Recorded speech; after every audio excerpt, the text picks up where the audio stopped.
السلام علیکم۔ جو اللہ تعالیٰ پہ توکل کر کے اللہ کی دین کی سربلندی کے لیے کھڑا ہو جاتا ہے تو اللہ تعالیٰ اس کا معاون اور مددگار ہوتا ہے۔ یہ عرب افریقی ملک تیونس میں ایک بل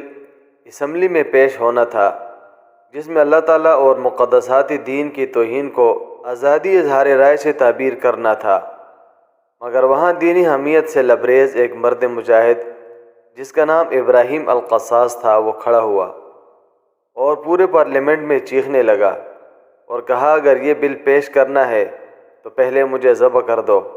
اور پھر میری لاش سے گزر کر یہ بل پیش کیا جا سکتا ہے۔ تو پتہ ہے نتیجے میں کیا ہوا؟ کیونکہ اللہ تعالیٰ کا قرآن میں یہ وعدہ ہے کہ وَمَن يَتَوَكَّلْ عَلَى اللَّهِ فَهُوَ حَسْبُهُ، کہ جو اللہ تعالیٰ پہ توکل کرتا ہے تو اللہ تعالیٰ کا وعدہ ہے کہ اللہ تعالیٰ اس کا مددگار ہوگا اور اس کے ساتھ کھڑا ہوگا۔ تو اللہ رب العزت نے پارلیمنٹ پر اس مرد مجاہد کا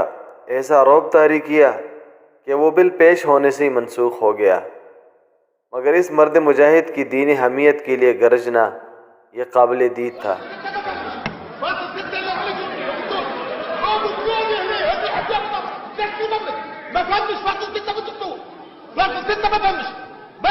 حطها في قانون اساسي، فاصل 6 حطها في قانون اساسي، ده سفير العالم الكل بيعيش فاصل 6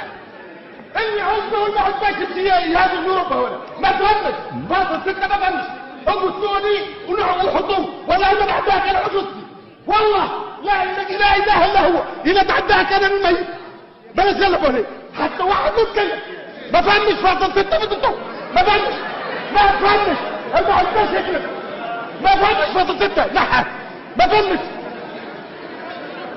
يا خير الله اركبي يا خير الله اركبي يا خير الله اركبي اين حماة الديار اين حماة الدين اين حماة الدين يا خير الله اركبي۔ سبسکرائب کے بٹن پہ کلک کریں، بیل کے آئیکن پہ کلک کیجئے تاکہ ہر نئی ویڈیو کی نوٹیفیکیشن آپ کو مل جائے۔